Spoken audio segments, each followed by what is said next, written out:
49वां सर्ग। श्री राम का सचेत होकर लक्ष्मण के लिए विलाप करना और स्वयं प्राण त्याग का विचार करके वानरों को लौट जाने की आज्ञा। दशरथ कुमार श्री राम और लक्ष्मण भयंकर सर्पाकार बाण के बंधन में बंधे हुए से पड़े थे। वे लहूलुहान हो रहे थे और फुफकारते हुए सर्पों के समान सांस ले रहे थे। उन दोनों महात्माओं को चारों ओर से घेर कर सुग्रीव आदि सभी श्रेष्ठ महाबली वानर शोक में डूबे खड़े थे। इसी बीच में पराक्रमी श्री राम नागपाश से बंधे होने पर भी अपने शरीर की दृढ़ता और शक्तिमत्ता के कारण मूर्छा से जाग उठे। उन्होंने देखा कि भाई लक्ष्मण बाणों से अत्यंत घायल होकर खून से लथपथ हुए पड़े हैं और उनका चेहरा बहुत उतर गया है। अतः वे आतुर होकर विलाप करने लगे। हाय, यदि मुझे सीता मिल भी गई तो मैं उन्हें लेकर क्या करूंगा, अथवा इस जीवन को ही रखकर क्या करना है, जबकि आज मैं अपने पराजित हुए भाई को युद्ध स्थल में पड़ा हुआ देख रहा हूँ।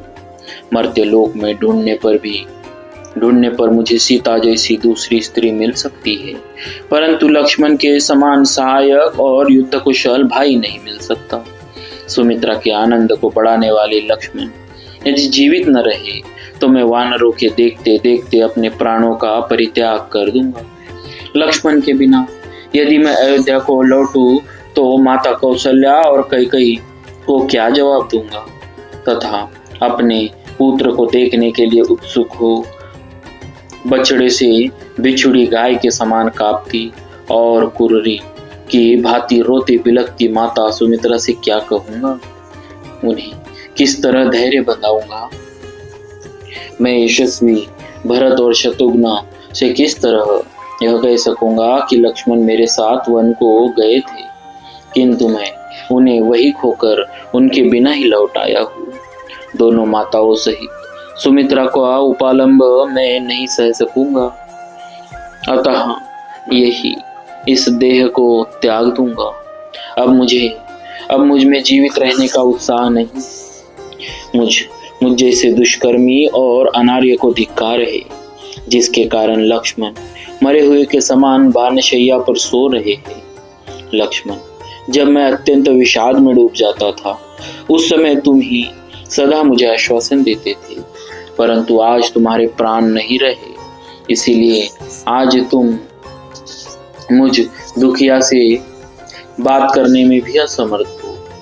भैया, जिस रणभूमि में आज तुमने बहुत से राक्षसों को मार गिराया था, उसी में शूरवीर होकर भी तुम बाणों द्वारा मारे जाकर सो रहे हो।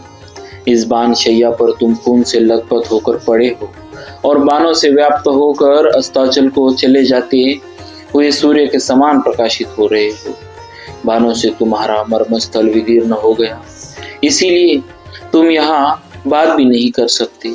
यद्यपि तुम बोल नहीं रहे हो, तथापि तुम्हारे नेत्रों की लाली से तुम्हारी मार्मिक पीड़ा सूचित हो रही है। जिस तरह वन की यात्रा करते समय महातेजस्वी लक्ष्मण मेरे पीछे पीछे चले आए थे, उसी प्रकार मैं भी यमलोक में इनका अनुसरण करूंगा। जो मेरे प्रिय बंधुजन थे और सदा मुझ में अनुराग एवं भक्ति भाव रखते थे, वही लक्ष्मण आज मुझ अनार्य की दुर्नीतियों के कारण इस अवस्था को पहुंच गए। मुझे ऐसा कोई प्रसंग याद नहीं आता जबकि वीर लक्ष्मण ने अत्यंत कुपित होने पर भी मुझे कभी कोई कठोर या प्रिय बात सुनाई हो।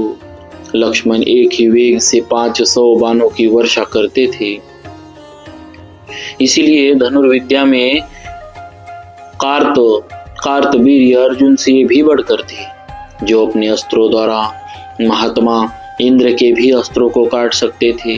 वे ही बहुमूल्य शैया पर सोने योग्य लक्ष्मण आज स्वयं मारे जाकर पृथ्वी पर सो रहे। मैं विभीषण को राक्षसों का राजा न बना सका, अतः मेरा वह झूठा प्रलाप मुझे सदा जलाता रहेगा, इसमें संशय नहीं। वानराज सुग्रीव, तुम इसी मुहूर्त में यहाँ से लौट जाओ, क्योंकि बिना तुम्हें असहाय समझकर रावण तुम्हारा तिरस्कार करेगा।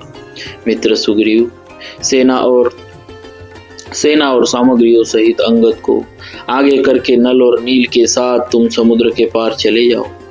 मैं लंगूरों के स्वामी गवाक्ष तथा रुक्षराज जामवान से भी बहुत संतुष्ट हूँ। तुम सब लोगों ने युद्ध में वह महान पुरुषार्थ कर दिखाया है जो दूसरों के लिए अत्यंत दुष्कर था। अंगद, मैन और द्विविद ने भी महान पराक्रम प्रकट किया है। केसरी और संपाति ने भी सम्रांगन में घोर युद्ध किया है। गवय, गवाक्ष, शरभ, गज तथा अन्य वानरों ने भी मेरे लिए प्राणों का मोह छोड़कर संग्राम किया है। किंतु सुग्रीव, मनुष्यों के लिए दैव के विधान को लांघना असंभव है। मेरे परम मित्र अथवा उत्तम सुहृद के नाते तुम जैसे धर्मभीरु पुरुष के द्वारा जो कुछ किया जा सकता था वह सब तुमने किया है। वानर शिरोमणियों, तुम सब ने मिलकर मित्र के इस कार्य को संपन्न किया है। अब मैं आज्ञा देता हूँ, तुम सब जहाँ इच्छा हो वहां चले जाओ। भगवान श्री राम का यह विलाप भूरी आंखों वाले जिन जिन वानरों ने सुना, वे सब अपने नेत्रों से आंसू बहाने लगे। तदनंतर समस्त सेनाओं को स्थिरता पूर्वक स्थापित करके विभीषण हाथ में गदा लिए तुरंत उस स्थान पर लौट आए जहाँ श्री रामचंद्र जी विद्यमान थे। काले कोयलों की राशि के समान कृष्ण कांति वाले विभीषण को शीघ्रता पूर्वक आते देख सब वानर उन्हें रावण पुत्र इंद्रजीत समझकर इधर उधर भागने लगे। इस प्रकार श्री वाल्मीकि निर्मित आर्ष रामायण आदि काव्य के युद्धकांड में 49वां सर्ग पूरा हुआ। बोलिए श्री सीताराम जी महाराज की जय। भक्तवत्सल भगवान की जय।